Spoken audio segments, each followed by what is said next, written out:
stormy seas and lost souls. Who is it? She's dreamt of this before. It's coming. Is it? They say dreams are visions of our memories, thoughts and fears, as seen by our inner eye.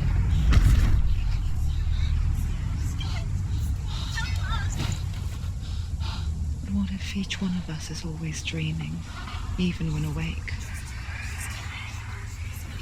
And we only see what our inner eye creates for us. Is this what hell is? A world shaped by Senua's nightmares. Get up. Maybe that's why people fear seeing the world through her eyes. Yes. Because if you believe that Senua's reality is twisted, you must accept that yours might be too.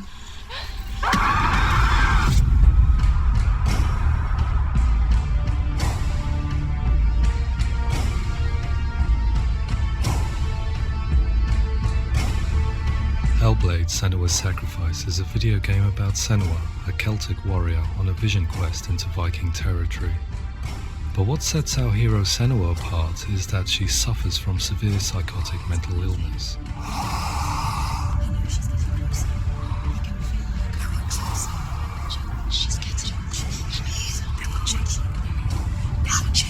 The original idea for HELLBLADE was to create a classic hero's journey, a journey of suffering, but one where the fantasy world is not another planet or alternate universe, but a world that is constructed in Senua's mind. But to do so would mean putting psychotic mental illness at the center of the experience, a subject that is still considered taboo, and a challenge that was both terrifying and exciting in equal measure. In HELLBLADE, the starting point was a newly discovered Celtic goddess called Senua in Ashwell, Hertfordshire. When first discovered, her name was thought to be Senua, a name which I liked and kept. I wondered if Senua might have been a Celtic warrior like Boudica who stood up to the Romans. While the Romans had conquered all of Europe, there was a group of Celts up in the furthest reaches of the Roman Empire that could not be conquered, the Picts. And so the Romans built a wall, called Hadrian's Wall, that spans across Britain from sea to sea to keep the Pictish barbarians at bay. The Picts were known for their war paint, painted on with woad, and their matted hair clumped with lime. And so Senua would be a barbarian Pict in this image. What's your name? Senua. I haven't seen you before. I don't live home much. Oh, Zeno's daughter. I have to go. Wait. Orkney is off the coast of Scotland and was inhabited by the Picts, steeped in history and mystery, and so I made Orkney Senua's home and set the stage for a crisis. In the late 8th century, the first Vikings landed on the Orkney Islands. The population of the Picts crashed thereafter, replaced by the Norsemen of the 9th century. Were they wiped out? We don't know for sure, but it would seem likely given the reputation of the Vikings. The Northmen's brutality is legendary. High-ranking leaders and chieftains of the tribes they conquered were often offered as sacrifice to their gods. The most brutal of these sacrifices was known as the Blood Eagle. I imagine Senua as a young female warrior who returns home from exile to find her partner, Dillian, brutally sacrificed to a Norse god by these hellish warriors from a faraway land. I imagine the horror of this moment and how it would have dragged her deep into mental torment.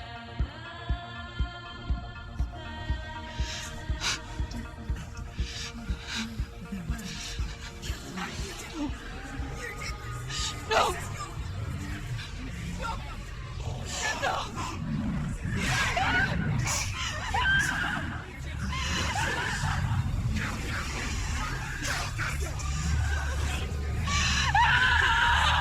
I came to learn that the Celts had a sophisticated and nuanced perspective on the nature of mental disorder. One term they used was gelt. A gelt is a man or woman who has been driven mad by a curse, battle trauma, or grief. The gelt would take to a life in the woods in search of penance, punishment, and purgation.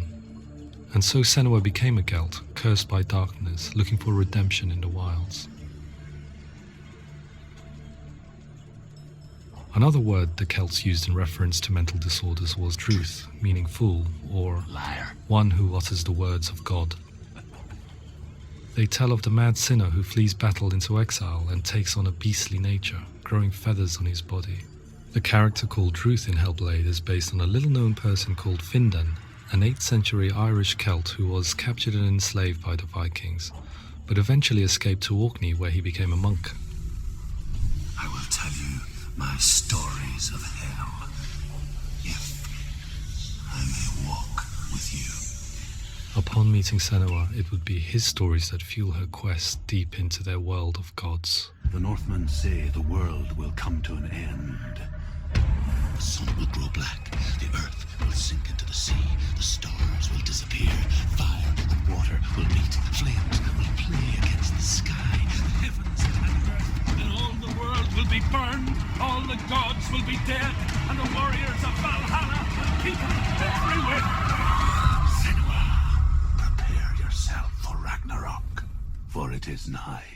So the stage was set for a new adventure, a journey into the Norse underworld called Hell, a vision quest fueled by madness and myth, a fantasy that was created by Senua's own mind, and one that we would experience through her eyes. This is your mission. This is your quest. There is nothing else left. To make a game about a warrior with psychotic mental illness as its central theme was fraught with danger. Mental illness, such as psychosis, is still taboo and rarely acknowledged in a century of cinema, never mind the new medium of games. Where it does feature, it often conflates psychosis and psychopathy associated with a lack of empathy. It is unfortunate that these two words sound so similar that they are used interchangeably in media. I must admit that I didn't have to look very far to discover my own ignorance of the subject. So we reached out to Paul Fletcher, psychiatrist and professor of health neuroscience at University of Cambridge.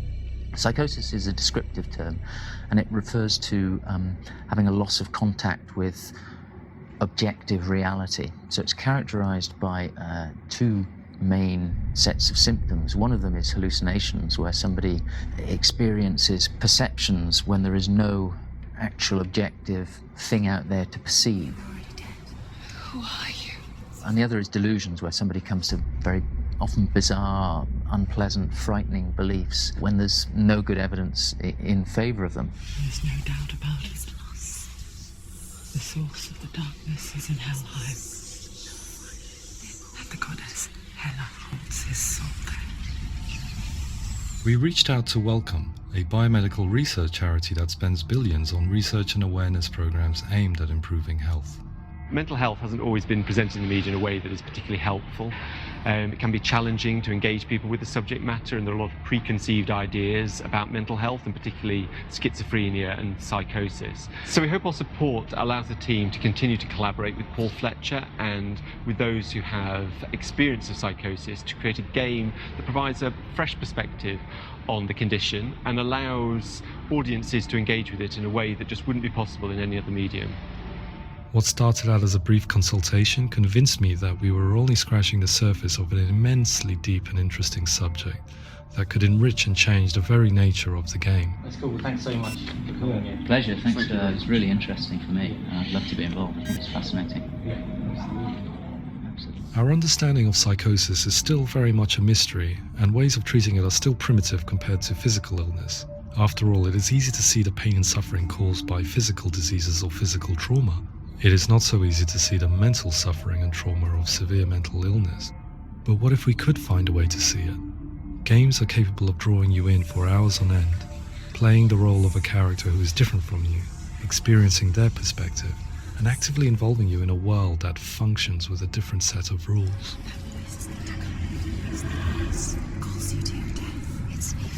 If we were to represent Senua's psychosis, we would have to simulate voice hearing, a common attribute. But how can we simulate something we have no first-hand experience of? Professor Charles Fernyhough, a leading expert in voice hearing from Durham University, offered his help.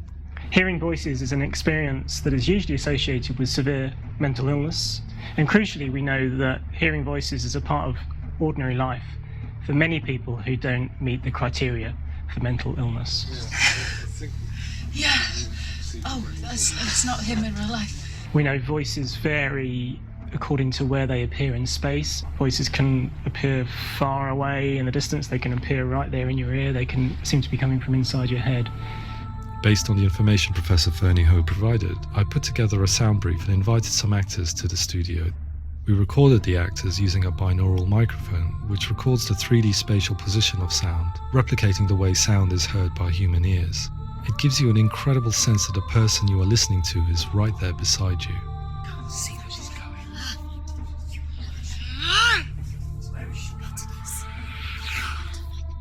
Rachel Waddingham from the Voice Collective came to our studio with 2 young voice hearers to speak to our team. We talked at length about their experiences and they listened to our tests, giving us feedback on how we could improve on it. Everyone hates her. She's cursed. It's very hard to represent what this experience is like, partly because it's such a personal, intense, emotional experience.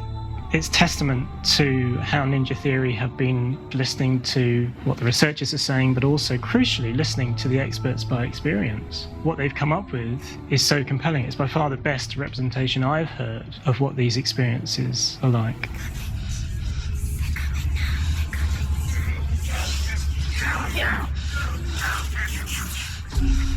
Other common attributes of psychosis are visions and flashbacks. We met with Recovery College East, who work with and care for people recovering from severe mental disorders. A group of service users gave us their first-hand account of what they experience. Sometimes when the visions or what we're seeing is too much, it becomes more difficult until eventually we perhaps don't see anything. The people we spoke to, the stories they told, were fascinating, harrowing and mind-boggling. The reality of what people experienced was vivid, far exceeding what I could possibly have imagined. We went away itching to represent some of these visions and flashbacks in the game. As we all know, my heart is so, love is so far away. Don't you know how I wanna feel deeper? I could never know how you grow, all these days are killing me. Now I see deep in me insanity does unfold. I just wanna feel deeper, deeper. I just wanna feel deeper, deeper.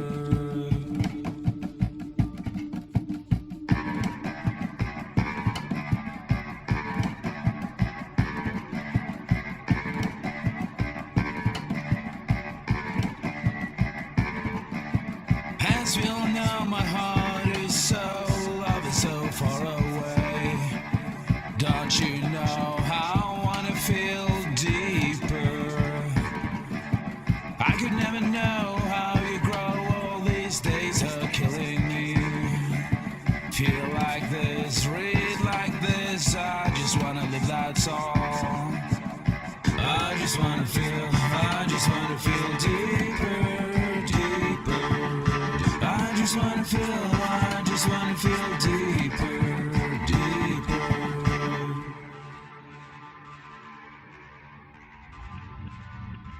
To refine our work, we continue to hold meetings with Recovery College East over the course of a year and a half, showing them what we had achieved so far and refining the in-game representations based on their feedback. With their help, flashbacks, visions and changes in perception were woven into the story and gameplay of Senua. The students that are involved in this project are incredibly excited about being involved. They have described the experience as being important because it values their lived experience and shows that despite what we have been through, all of that experience becomes valid, that actually it's something that we should all be talking about. The experiences described range from beautiful to frightening beyond comprehension. I heard of a girl who has to live with an angry voice screaming at her, slamming on her doors and walls 24 hours a day. I met someone who would often see hanging corpses in a room, so real that she would sometimes try to rescue them. The panic and fear that comes with such visions is entirely understandable, and it can be a living horror for some. Worthless, weak, pathetic. Go on, feel sorry for yourself, because there is no one left to do that for you. I was urged by one fellow that we should not shy away from showing this horror, and so I was perpetually torn in making HELLBLADE. Had we gone too far with our representations or not far enough? broken and lost. Just like your soul.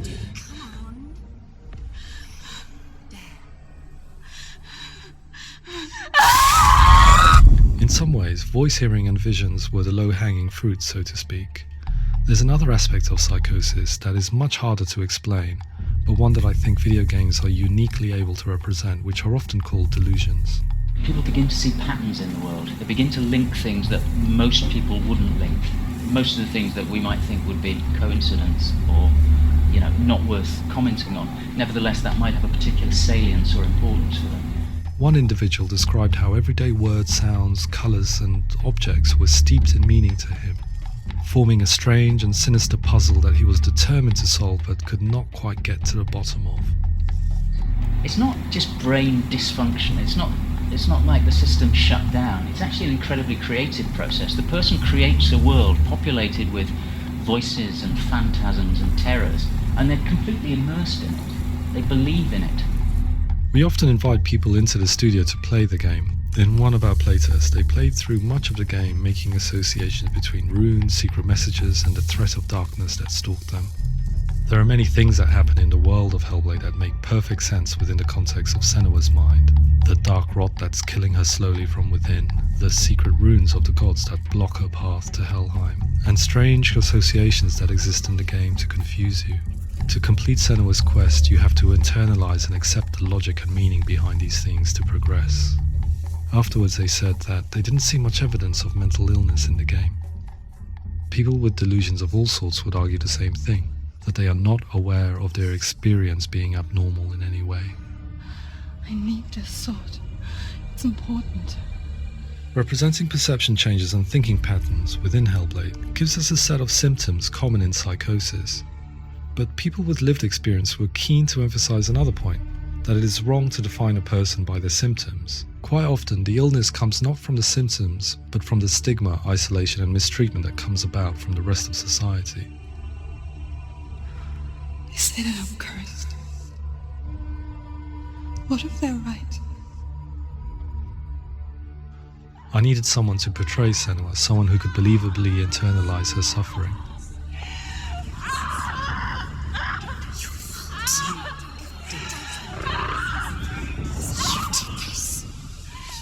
Melina Jurgens, our video editor, had been a stand-in for Senua over a few months while we perfected our motion capture techniques. Without realizing it, she had already auditioned for the role, and I knew her well enough to know that I didn't have to teach her to act, but to relive her own internal pain. As often is the case, those who have suffered mental anguish are never far from us.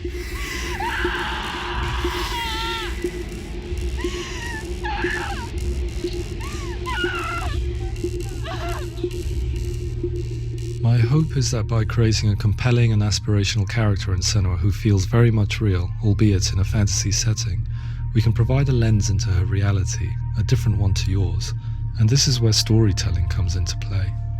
I imagined her life based on common threads in real people's lives. She was always prone to psychosis as a child. Her mother Galina also heard voices and had visions, so perhaps there was a genetic aspect. Or perhaps it was cultural, as she lived within a world without science, of gods and a superstition, as exemplified by her druid father Zimbal. Psychosis developed in her late teens to early 20s and was exacerbated by stigma and isolation at the hands of the clansmen and her father. This darkness. It's spreading.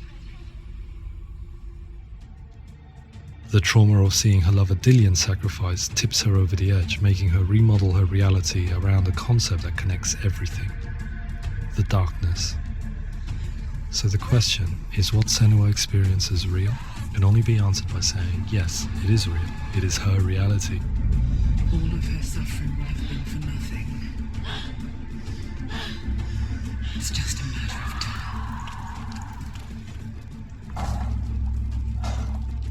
Towards the end of the project, service users and professionals that had collaborated with us were invited to see the near-final game. It was a chance to see if the game had reflected their views or if it had misrepresented them. For me, being involved in especially developing Senua's character has been really important, and being able to bring in my perspective and what I see and what I hear and having that built into the game has been a real privilege. It's gritty and it's meaty, and there are some tough subjects in there that are being tackled with honesty.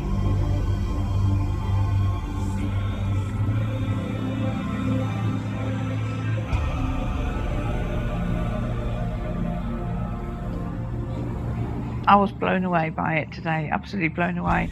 It was just fantastic to get the opportunity to use our lived experience in a very creative way. There's nothing tokenistic about the work we've put in. It feels like we've been listened to, things have been taken on board, and I think there was a lot of realism in the game itself, and it feels very authentic.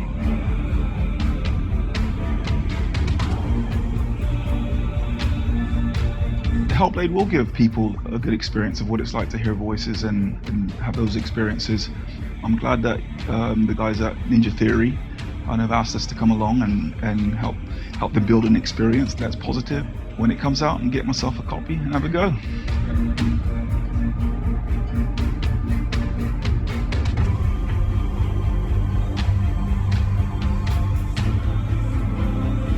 I think all the way through I was really inspired by how the conversations have translated into the game in a way that I think I didn't imagine was possible. So wonderful, really wonderful.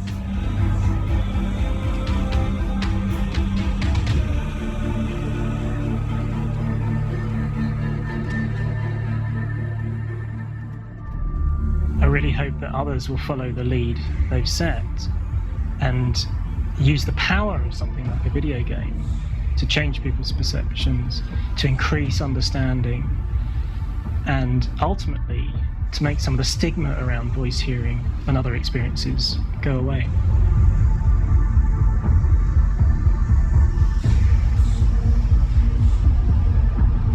For me, it was really exciting to see something that I explore scientifically being represented so beautifully in a character who's trying to penetrate the mysteries of the environment in which they've been placed, with all of this strange uncertainty and noise and conflicting information that they're getting.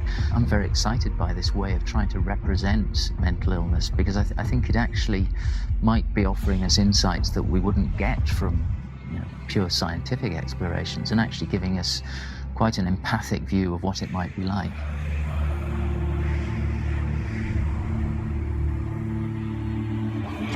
Mental illness has been with us for as long as we have been on this planet, but why? Why hasn't evolution stamped out this weakness from within our gene pool? I often pondered this question until I realized that the question had an inbuilt flaw. It assumes that being and thinking differently is a weakness.